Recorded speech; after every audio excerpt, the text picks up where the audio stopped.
नमस्कार, मैं दिनेश शर्मा। आज आपको राहु महादशा और अंतर्दशा फल बताऊंगा। एक नई सीरीज में चालू कर रहा हूं, राहु महादशा, राहु में राहु। ठीक है, अब किसी जातक की यदि दशा चले राहु में राहु और उस जातक की मेष लग्न की कुंडली हो और वो चाहता है कि सभी 12 भाव के वो फल जानने का प्रयास करता है, तो उसको इस वीडियो में काफ़ी कुछ सीखने को मिलेगा। इसके पहले कि मैं आगे चलूँ, यदि आप चाहते हो कि आपका लग्न का राहु या फिर आपका दूसरे भाव का राहु या तीसरे भाव का राहु या चौथे भाव का राहु या लग्न से लेकर 12 भाव तक के राहु फल कैसे देते हैं और शास्त्रों ने क्या मत व्यक्त किया है, क्लासिकल एस्ट्रोलॉजर क्या बोलते हैं, क्लासिकल टेक्स्ट क्या बोलता है, तो वीडियो के डिस्क्रिप्शन बॉक्स में एक तो पूरी में जो है वीडियो का लिंक शेयर कर दूंगा, तो आप देख सकोगे कि लग्न का राहु कैसे फल देता है, दूसरे भाव का राहु कैसे फल देता है। वैसे मेरी पूरी 12 वीडियो की सीरीज बनी है, तो मैं आपको लिंक शेयर कर दूंगा और जो है प्लेलिस्ट लगा दूंगा उसमें, जिसमें कि आप लग्न का भाव राहु क्या फल देता है या 12 भाव का राहु के क्या स्पेशल में फल दिए गए हैं, वो भी आपको इस वीडियो के साथ देखने को मिल सकते हैं चाहो तो। ठीक है, आज हम चर्चा करेंगे मेष लग्न में राहु फल। आप जानते हो राहु 18 वर्ष का है, राहु में राहु चले तो किसी जातक के 18 वर्ष का राहु बहुत लंबा पीरियड होता है। मेष लग्न में राहु महादशा की अंतर्दशा, यदि राहु में राहु चले तो 2 वर्ष 8 माह 12 दिन, एक लंबा पीरियड आपको राहु में काटना पड़ता है। तो राहु की महादशा 18 वर्ष की होती है। आज हम बात कर रहे हैं राहु में राहु और मेष लग्न। ये राहु वीडियो होगा सिर्फ राहु में जिन जातक की दशा चल रही राहु में राहु और जिनका मेष लग्न है, उनके लिए वीडियो काफ़ी उपयोगी होगा। इसी प्रकार से हर एक लग्नों का मैं वीडियो बनाऊंगा। ठीक है, जैसे कि अभी मैंने राहु में राहु का बना रहा हूँ, मेष लग्न का, ऐसे 12 लग्नों का बनेगा। ठीक है, तो आप चाहे धीरे धीरे देख सकोगे, सीरीज आते रहेगी। आपको बता दूँ, वृहत पाराशर होराशास्त्र एस्ट्रोलॉजी की जनक हैं ऋषि पाराशर महाराज। ऋषि पाराशर महाराज की एस्ट्रोलॉजी में काल सर्प योग, टोने टोटके, रत्न उपचार आदि पाराशर मुनि ने कहीं पे नहीं लिखा है। तो ये जातक, ये जो दर्शक है, उनको पता होना चाहिए कि काल सर्प योग जैसा योग ही नहीं लिखा गया ऋषि पाराशर के द्वारा, टोने टोटके भी नहीं बताए गए और रत्न उपचार भी नहीं बताया गया। तो ये सामान्य जानकारी है। जनरली जो है पाराशर महाराज ने सात्विक प्रार्थना, पाठ, स्तोत्रम, सहस्त्र नामावली, जप, चंडी जप आदि से ग्रह शांति का बताया है, जिससे कि जो आम जनता को है, आम जो जातक है, उसको लाभ मिल सके। ये मेरा मोबाइल नंबर है, यदि कोई जातक या कोई दर्शक कुंडली विश्लेषण के संबंध में संपर्क करना चाहता है तो ये नंबर है मेरा। ठीक है, राहु यानी मध है राहु। ठीक है, इसका भी मैंने एक अलग से वीडियो बनाया है। राहु की सामान्य जानकारी दे दूं, फिर मैं अपने टॉपिक पे आऊँगा। राहु के नक्षत्र आद्रा, स्वाति, सदभिजा राहु के नक्षत्र। राहु गोमेद, जिरकौन पहन सकते इसकी राहु के लिए, राहु का गोमेद होता है। राहु केतु का कोई वार नहीं होता है। ठीक है, गुरु ज्ञान है, शनि दुख है और राहु मद है, ऐसा सारावली में लिखा। और बृहद पाराशर शास्त्र में तो राहु को बुद्धिमान तक बोल दिया है। ठीक है, धूम के समान नील शरीर वाला, कानन वन में विचरण करने वाला, भयंकर वाद प्रकृति वाला बुद्धिमान राहु तथा राहु के सदृशी केतु का भी स्वरूप जानना। ये मैंने छोटी बहुत कम समय दे रहा हूँ, आप चाहे तो वीडियो रोक के इसको देख सकते हो। अब ये राहु के बारे में जो बता रहा हूँ, राहु का बहुत कारकत्व, खास कारकत्व जो मैंने अपने अनुभव से देखा है। एक ट्रैप केस करा देता है, आपको फंसवा देता है, रंगी हाथों पकड़ा देता है, करप्शन मैटर में उलझा देता है, विजिलेंस के मामले में फंसवा देता है, किलिंग थॉट आते हैं कई बार। राहु यदि 8वां हो, 12वां हो, 6ठा हो, या राहु कहीं भाई पंचम भी होती है, ये हाल होता है भाई कि राहु के साथ चंद्रमा और शनि हो, या राहु और चंद्र शनि में मंगल की दृष्टि हो या मंगल के साथ में हो, या राहु के साथ शुक्र मंगल हो तो सेक्सुअल वायलेंस हो जाती है, फियर फोबिया हो जाता है, डरता है आदमी। राहु चंद्र शनि हो तो डरता है, या राहु चंद्र हो तो भी डरता है, या चंद्र शनि हो तो और राहु की दृष्टि पड़ जाए या शनि पर राहु की दृष्टि पड़ जाए तो डर का माहौल, सेक्सुअल वायलेंस होती है। तब राहु के साथ के शुक्र मंगल हो, और राहु शुक्र मंगल और राहु शुक्र नीच का, कहीं शुक्र नीच का और राहु हो और मंगल की दृष्टि पड़ जाती, सेक्सुअल वायलेंस, ऐसे लोग बलात्कार की घटना कर बैठते हैं, सेक्स के लिए उतावले हो जाते हैं। डिप्रेशन लाता है, राहु चंद्र शनि हो तो डिप्रेशन बनता है, और कहीं अष्टम राहु चंद्र शनि हो तो भयंकर खतरनाक। यदि अष्टम राहु हो, चंद्र हो, शनि हो, मंगल हो तो बहुत खतरनाक, पागलों की तरह आदमी हो सकता है। अष्टम राहु में चंद्र है, मंगल नीच का हो जाए वहाँ, तो बहुत स्थिति खराब हो जाती है अष्टम भाव में ऐसे ग्रहों की। ठीक है, तो वीडियो काफ़ी लंबा होने वाला है।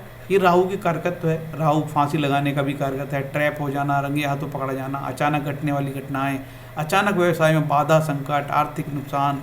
राहु विदेश का भी कारक है, यह बात ध्यान रखनी चाहिए। ये राहु के कारकत्व लगाए हूँ, आप चाहे तो इसको रोक के आराम से देख सकते हो। और ये भी राहु के कारकत्व भी लगाया हूँ मैंने यहाँ पे, ठीक है। राहु जिस भाव में, जिस राशि में स्थित होता है, जिस ग्रह के साथ हो, जिस ग्रह से दृष्ट हो, उसी के अनुरूप फल देता है। राहु के कारकत्व तो डॉक्टर चरक की मेडिकल बुक से ये मैंने लगाया है। इसको भी आप बड़े आसानी से रोक के देख सकोगे, कोई बड़ी बात नहीं है, ठीक है। तो ये मैंने सामान्य दर्शकों की जानकारी के लिए लगाया है।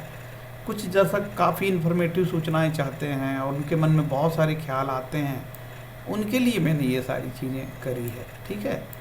अब राहु को तो जानते ही हो आपकी, राहु श्रीमद् भागवत में स्कंद 8वां 8 से 12 तक, अध्याय 8 में 8 से 12 तक इस श्लोक में दिया है। समुद्र मंथन, देव दानव युद्ध, अमृतपान घटना आदि का विवरण, और कैसे फिर भगवान विष्णु ने जो है चक्र से राहु को काट दिया सिर, है ना। तो राहु क्या अचानक प्लानर अच्छा है, राहु योजना बनाने में माहिर है। राहु की कोई राशि नहीं मिली है, राहु को कोई दृष्टि नहीं है। जिस राशि में होगा उसके फल प्राप्त करेगा, जिस नक्षत्र में होगा उसके फल देगा, जिस भाव में होगा उसके फल देगा, जिस ग्रह से दृष्ट है उसके फल देगा, साथ में बैठे ग्रह का भी फल देगा। तो राहु का कोई राशि तो अलर्ट नहीं है, ठीक है। तो राहु को नक्षत्र जरूर अलर्ट है भैया, राहु नक्षत्र के अनुरूप फल दे सकता है ना। तो ये राहु की बातें थी। वीडियो काफ़ी बड़ा होगा, धैर्य से सुनना होगा। अभी राहु के बारे में ऋषि पाराशर महाराज ने कहा है कि कुछ पॉजिटिव बात भी तो सुन लो राहु की। राहु और केतु ये दोनों जिस भावेश के साथ रहते हैं, तो जिस भाव में रहते हैं उसी भावेश या भाव के अनुसार फल प्रदान करने में सक्षम होते हैं। यद्वेशयुतो वापि या यद्वा समागतो तत्फलानि प्रबलो प्रदिश्येताम तमोग्रह। राहु केतु की योगकारिता के बारे में भी ऋषि पाराशर ने कहा है। यदि राहु केतु केंद्र त्रिकोण में स्थित हो और केंद्र त्रिकोण पति से युत या दृष्ट हो तो भी योग कारक होते हैं, ठीक है। तो राहु के बारे में पॉजिटिव बात यहाँ लिखी जरूर है, लेकिन मेरा अनुभव कुछ और ही बोलता। बहुत कम मामलों में मैंने राहु को पॉजिटिव देखा है। केंद्र त्रिकोण में हो तो कई मामले में अच्छा फल देता है, और केंद्र त्रिकोण पति के साथ हो तो अच्छा फल देता है। देखो, राहु की कोई राशि का ठिकाना नहीं है। कुछ लोग कहते हैं कि राहु की उच्च राशि क्या होनी चाहिए, वृषभ। कुछ संकेत निधि में कहा है कि मिथुन राशि होनी चाहिए, जातक परिजात में मिथुन राशि होता है। तो ऐसे कुछ जो एस्ट्रोलॉजर, कुछ ज्योतिष की जो शास्त्रीय किताबें हैं उसमें ये बताया है कि राहु भाई वृषभ में उच्च का होगा, जैसे कि ऋषि पाराशर ने भी लिखा है कि वृषभ में उच्च का हो जाएगा साहब ये। लेकिन संकेत निधि, जातक परिजात में लिखा है कि ये मिथुन में उच्च का होगा, ठीक है। और नीच का सर्वार चिंतामणि कहती है कि वृश्चिक का नीच का है, ठीक है। लेकिन जैमिनी सूत्र में वृषभ बताया है, और तो और सुलभ जातक में वृश्चिक राशि में नीच का बताया है। तो और ये एक शेषाद्री अय्यर की किताब, उसमें वृषभ का बताया है कि वृषभ में उच्च का होगा। हेनरी काटवे साहब कहते हैं कि धनु में ये नीच का होगा। तो इसका ये मतलब है इतना बताने का, ये सब लगाने का। आप ये जान गए ना राहु के बारे में कुछ पता नहीं, कि राहु तो बिंदु छाया ग्रह है ना, इसकी कोई डिटेल है नहीं यार, ठीक है। अब अपन काम का वीडियो जो है, अपनी काम की बात यहाँ से चालू होगी। मुझे मालूम है कि वीडियो थोड़ा लंबा हो रहा है, चीज़ें बताना बहुत ज़रूरी है ना यार, ठीक है। जिसे नहीं देखेगा तो स्किप कर सकते हो, और क्या दिक्कत है ना। आपके हाथ में है पूरा मोड, है ना। अब देखते हैं कि हम बता रहे हैं मेन आपको जो चर्चा मेरी जो चल रही है यहाँ पे, कि भाई किसी जातक की राहु की दशा चल रही है, राहु में राहु चल रहा है, बात राहु में राहु की हो रही है, और जातक की कुंडली में जो है राहु में राहु की दशा चल रही है, तो मेष लग्न की कुंडली है। तो किस प्रकार के फल आएंगे ये हमको जानना जरूरी है यार, कि मेष लग्न की कुंडली है, क्या किस प्रकार के फल आ सकते हैं। तो ऋषि पाराशर ने क्या बताया है ये सब हम विस्तार से जानेंगे। तो मेष लग्न की कुंडली है, तो ये जो वीडियो किसके लिए है, ये वीडियो मेष लग्न वालों के लिए है, ठीक है। और मैं 12 भाव की डिटेल बताऊंगा आपको भैया, इसलिए वीडियो लंबा होगा।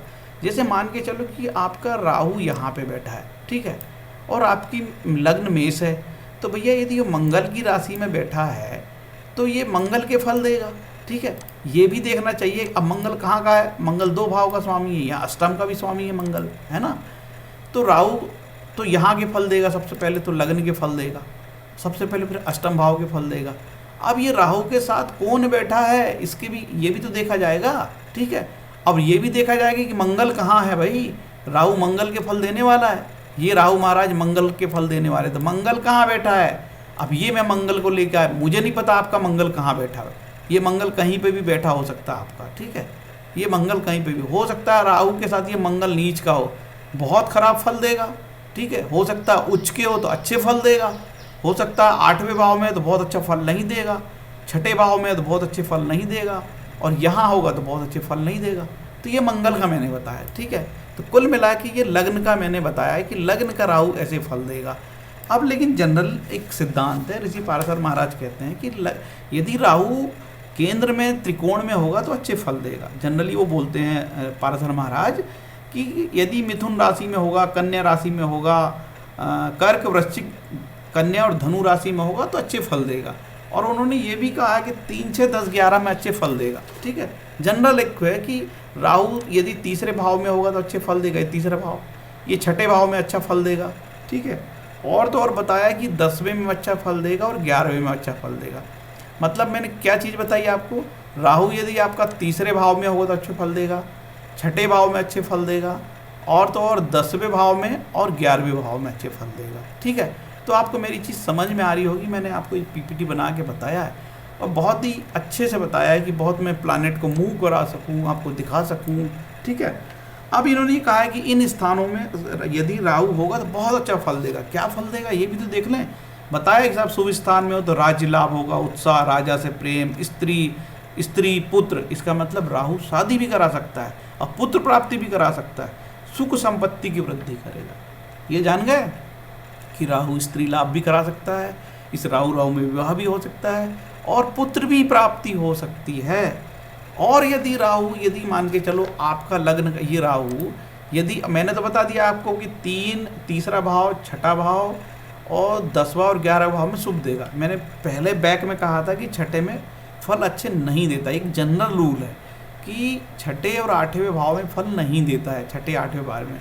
लेकिन ऋषि पाराशर ने स्पष्ट होराशास्त्र में लिखा है कि यदि लग्न से 8 और 12 में हो तो पापग्रह से युत हो, दृष्ट हो तो चोर भय, ये बोला ऋषि पाराशर महाराज ने। यदि 8वां हो लग्न से, यदि आपका यहाँ ऐसा बैठा हो वृश्चिक राशि में, वृश्चिक में नीच का भी हो जाता है, और यहाँ ये 12वां हो तो बहुत खराब फल देगा, ऐसा कहा। यदि ऐसा हो तो 8वां 12वां हो तो क्या होगा, यदि ये हो ऐसा हो तो चोर भय, हो सकता है आपकी कोई चोरी हो जाए, है ना, बहुत नुकसान हो जाए, आर्थिक नुकसान हो जाए।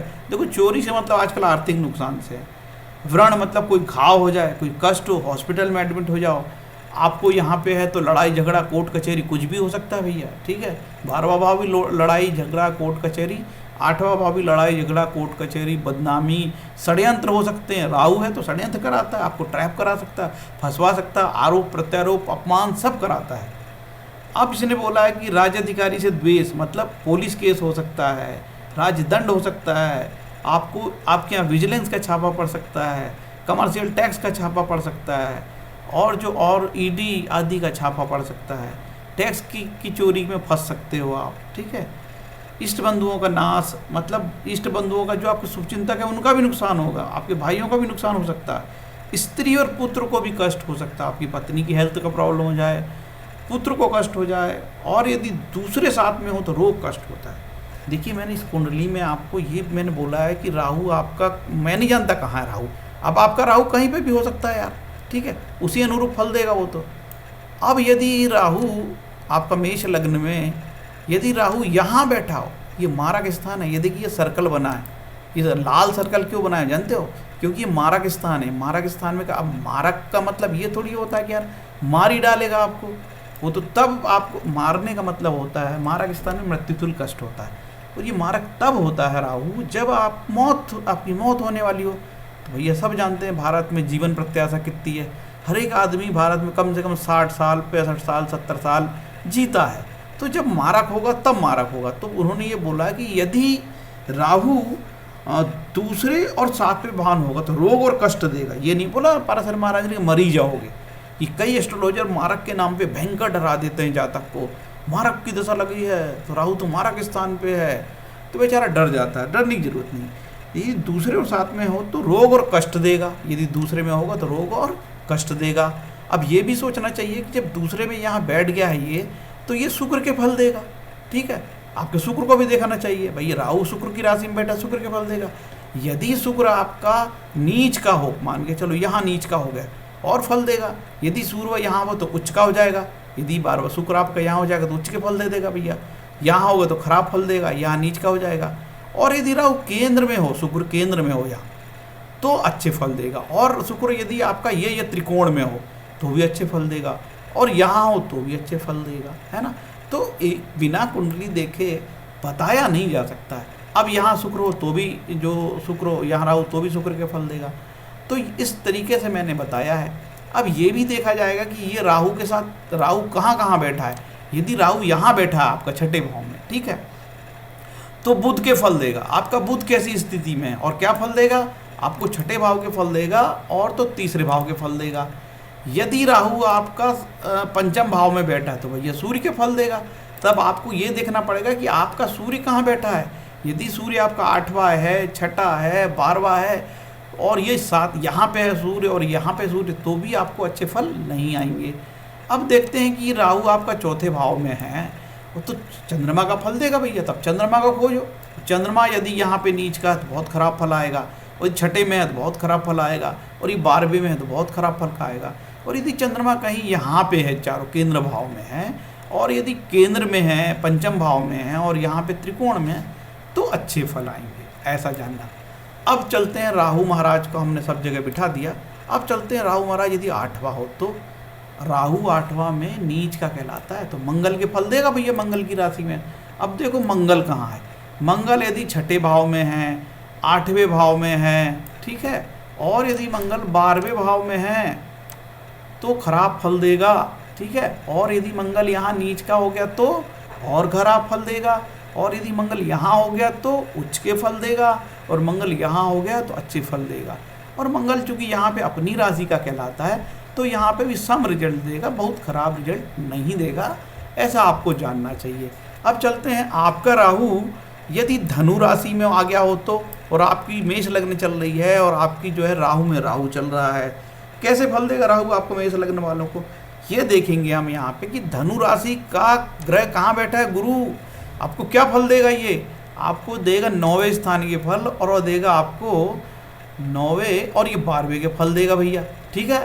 तो ये 12वां बहुत बुरा और ये बहुत अच्छा, तो पिताजी को कष्ट दे सकता है, धर्म में प्रॉब्लम हो सकती है, भाग्यस्थान में तकलीफ हो सकती है, अनफॉर्चुनेट हो सकता है, ठीक है। और यहाँ पे तो बहुत बुरा है ही, कोर्ट कचहरी न्यायालय धनानी, विदेश में हो रहा हो तो विदेश की यात्रा करा दे, यहाँ पे भी विदेश की यात्रा करा सकता है राहु, याद रखना, क्योंकि विदेश स्थान है, ठीक है ना, लंबी यात्रा है, तीर्थ यात्रा है, तीर्थ यात्रा भी करा सकता है। यदि आपका गुरु यहाँ पे उच्च का हो गया हो तो ये राहु में राहु आपकी तीर्थ यात्रा हो सकती है लंबी, बहुत अच्छे रिजल्ट दे सकता है।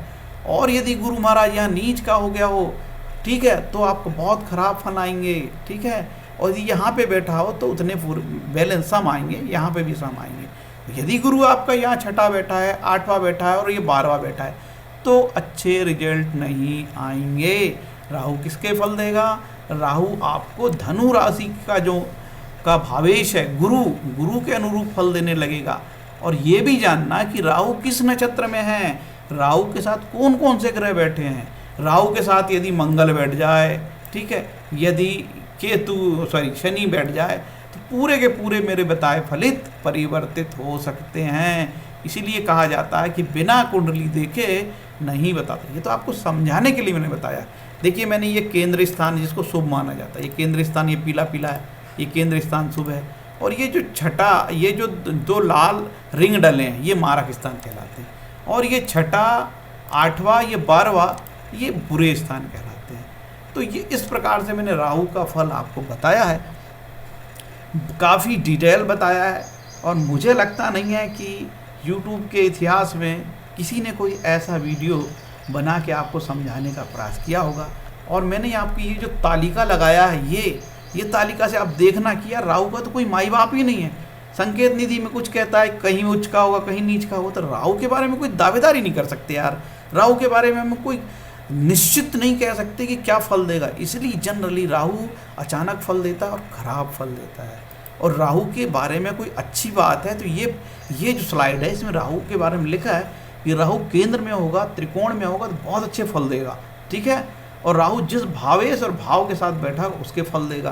तो इस प्रकार से ये राहु का मैंने पूरी गाथा है राहु की पूरी बताई है आपको। उम्मीद है कि ये वीडियो आपको समझ में आया होगा। इसके बाद भी कई जातक के क्वेश्चन होंगे कि सर आपने फल मेरे को यहाँ नहीं बताया, वहाँ नहीं बताया। मुझे लगता है कि मैंने राहु को चारों तरफ घुमा घुमा के बता दिया है। अब मैं 11वें भाव का शायद बताना भूल गया, 10वें का। तो 10वें भाव में यदि राहु हो तो देखो केंद्र में बैठा राहु अच्छे फल देता है। अब राहु किसके फल देगा? शनि के फल देगा। तो आपका शनि कहाँ बैठा होगा? यदि शनि आपका नीच का हो तो शनि कहाँ नीच का होगा? यहाँ नीच का होगा तो बहुत बुरे फल देगा। यदि शनि यहाँ हो तो अपनी राशि का बहुत अच्छे फल देगा, यहाँ पे भी अच्छे ही फल देगा। लेकिन यहाँ हो तो बहुत बुरे फल देगा, यहाँ हो तो बहुत बुरे फल देगा। 12वां, 8वां और ये 6ठे में बहुत बुरे फल देगा। और केंद्र और त्रिकोण में बैठे यहाँ ये 9वें में या 5वें में, चौथे में और तीसरे में भी उतना फल खराब नहीं देगा। तीसरे में यदि बैठा हो तो उतने खराब फल नहीं देगा, है ना। तो तीसरे में ये देखा कि भाई हाँ, और यहाँ इस तरीके से फल देगा, है ना। अब मैंने बता दिया कि राहु 10वें भाव में हो तो क्या फल देगा। अब राहु 11वें भाव में तो क्या फल देगा। राहु 11वें भाव में फल होगा तो शनि के फल देगा। तो देखा जाएगा कि शनि कहाँ बैठा है। शनि यहाँ बैठा है 8वां, 6वां, 12वां तो खराब फल देगा। और शनि यहाँ मेष में नीच का तो भी खराब फल देगा। यदि शनि 9वां है, 5वां है, चौथा है, 7वां है, 7वां मारक होने से तुम नुकसान दे सकता है ना, तो अच्छे फल देगा। लेकिन यहाँ अच्छे फल देगा। तो आपने देखा कि बहुत कम चांसेस होते हैं कि वो अच्छे फल दे। आपके 90% से अधिक मामले में मैंने बताया है कि नेगेटिव फल देगा। अब कुछ समझ में आ रहा होगा आपको। अब राहु 12वां बैठ गया तो क्या फल देगा। 12वें वाले कह देंगे कमेंट में, हमको तो बताया नहीं आपने। 12वां यदि फल देगा तो गुरु को देखना पड़ेगा कि गुरु के अनुसार फल देगा। इसका कंट्रोलर कौन है? राहु का कंट्रोलर गुरु महाराज है। जिस राशि में बैठा उसके फल देता है। तो गुरु महाराज कैसा है? गुरु महाराज उच्च के हैं तो बहुत अच्छे फल देगा, गुरु नीच के हैं तो बहुत खराब फल देगा। गुरु लग्न में तो अच्छे फल देगा, यहाँ पे भी अच्छे फल देगा, यहाँ पे भी 5वें भी अच्छा फल देगा और यहाँ भी अच्छे फल देगा। यदि गुरु 6ठा और यदि गुरु 8वां, यदि गुरु यहाँ पे भी है तो थोड़ा संतुलित आएगा, क्योंकि गुरु अपनी राशि का है तो बैलेंस और सम रिजल्ट आएंगे। लेकिन 12वां स्थान है, यहाँ कुछ ना कुछ नेगेटिविटी हो ही जाती है, ठीक है। तो मुझे लगता है कि इसके बाद अब कुछ छूटा नहीं है। मैंने सारे फल बता दिए हैं कि मेन सिद्धांत ये है। सभी भाव के मैंने बता दिए हैं, कुछ चीज़ छूटा नहीं। मेरे को तो रिकॉल नहीं हो रहा है कि कुछ मैंने छोड़ दिया है। हाँ, चौथे का भी बता दिया, चंद्रमा के अनुसार फल देगा, ठीक है। तो सारे फल मैंने बता चुका है। मुझे लगता है कि क्लियर क्रिस्टल है, ये कांच की तरह सफा हो गया है और सारी चीज़ें मैंने बता दी। अब क्या छूट गया है? अब ये छूट गया है कि भैया राहु आपको क्या देगा, राहु की क्या आराधना करना। देखो राहु की दशा चले तो दुर्गा सप्तशती का पाठ करना, और तो और बहुत खराब फल दे। जैसे राहु चालू हो रहा है तो कोई ज़रूरी नहीं कि राहु में ही आपको सारा खराब फल मिले। अंतर्दशाओं के अनुसार भी फल मिलता है ना। और तो और राहु आराधना बोला है कि राहु का मंत्र ओम राव रावे नमः, बहुत सारे हैं, मैंने बता रहा। राहु का आप जानते ही होंगे। राहु का जब शांति कराओ, ग्रह शांति कराओ तो लाभ होगा। अब राहु के लिए गोमेद जो है उसके बारे में लिखा है, राहु का गोमेद होता है। यदि किसी जातक को लगता है भैया राहु के लिए पहनना, तो तब वो पहनना यार, कि जब ये राहु आपका ये 6ठा, 8वां और ये 12वां ना हो तो पहनना, ठीक है। यदि राहु 6ठा हो, 8वां हो तो नहीं पहनना। और जिसका राहु या 8वां हो वृश्चिक राशि का, उसको तो गोमेद पहनने से बचना चाहिए। ये मैं आपके भले के लिए बताता हूँ, ठीक है। आपके भले के लिए मैं ये बात बताता हूँ, है ना। ये नहीं कि मैं आपको कोई नग पहनने से मना करता हूँ। भाई आपका मन नग पहनने में है तो पहनो यार, कौन मना कर रहा है ना यार। सारी चीज़ें आ चुकी है। अब मेरा आप लोगों से एक ही निवेदन है करबद्ध कि यार यदि इस वीडियो में कुछ और इंक्लूड कराना है तो आप लोग मुझे बताओ, नहीं तो मेरी गाड़ी ऐसी चलती रहेगी। यदि आपको भी कुछ भी इंक्लूड कराना है और आपको लगता है कि सर आपने ना ये तो छोड़ दिया, मेरा इस भाव का नहीं बताया, तो मैं उसको दोबारा दूसरे वीडियो में क्लियर करूँगा, है ना। तो यार जितनी मेहनत है, जितना मेरी बुद्धि है, कूड़ बुद्धि का आदमी हूँ यार, BA पास आदमी हूँ, प्राइवेट पढ़ा हूँ, गरीबी से पढ़ा लिखा आदमी हूँ, ठीक है। तो मैंने अपनी कूड़ बुद्धि से आपको बताया है। मैं आपको ये बता दूँ, भले ही राहु चले, कुछ भी चले यार, ठीक है। हमको राहु शांति के लिए क्या उपाय बताएं ऋषि पारसर ने? जप दान, शिव की कृपा, कृष्ण गोदान, विष्णु सहस्रनाम, छाग दान, बकरे का दान, दुर्गा पूजा, लक्ष्मी पूजा, सूर्य आराधना, श्वेत गोदान, महिष भैंसे का दान, वृषदान, बैल का दान और गाय का दान, ये सब महाराज ने लिखा है। अब आप दान, जप, विष्णु सहस्त्रनाम, शिव सहस्त्रनाम, महामृत्युंजय मंत्र का जाप, गुरु प्रदत्त मंत्र स्वाध्याय करना, धर्मशास्त्र का पठन पाठन, रामायण, गीता, भागवत पाठ, हनुमान चालीसा, सुंदरकांड आदि विभिन्न प्रकार के स्त्रोत पाठ, जैसे राम रक्षा स्त्रोत, तो नारायण कवच, तो दुनिया भर की चीज़ आप करते होगे। तो बिल्कुल मत छोड़ना मेरे कहे अनुसार, वो जो गुरु प्रदत्त मंत्र है उसको पढ़ो, और जो रूटीन पूजा है, जो रूटीन की पूजा, जो हनुमान चालीसा पढ़ता है, सुंदरकांड पढ़ता है, भागवत पाठ करता है, गीता पाठ करता है, रामचरितमानस पढ़ता है, महामृत्युंजय मंत्र करता है, रुद्राभिषेक करता है, राम स्त्रोत पढ़ता है, उसको कोई नया करने की जरूरत नहीं, ग्रह उसका कुछ नहीं करेंगे, सब आपका भला होगा, मेरा ऐसा विश्वास है। विष्णु सहस्त्रनाम पढ़ो, कुछ नहीं होता यार, सब ठीक होगा, है ना। कहीं पैसा लगा क्या? आपकी बातों से लगा कि कहीं पैसा लगता है।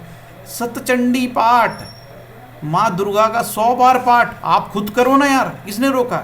राहु में राहु की दशा चले तो दुर्गा सप्तशती का पाठ करना चाहिए, करना चाहिए, करना चाहिए। वीडियो काफ़ी लंबा हो गया, बहुत सारी बात बताई है। यदि इस वीडियो में अच्छे कमेंट आएंगे मेरे को, और कोई मुझे मदद करेगा यार, जो देख रहा है मेरे को सीरियसली समझता है, देखता है, तो मैं ये सीरीज श्रृंखला को आगे बढ़ाऊंगा। अगला मेरा जो वीडियो आएगा, राहु में राहु, वृषभ लगन के लिए आने वाला है। अगला जो मेरा वीडियो आएगा, राहु में राहु की दशा चले और वृषभ लगन की कुंडली हो तो क्या फल है, ये आने वाला है। ठीक है, अब अपना इतना बोल के मैं अपना वीडियो को एंड करता हूँ। हरे कृष्ण, नमस्कार, धन्यवाद, है ना।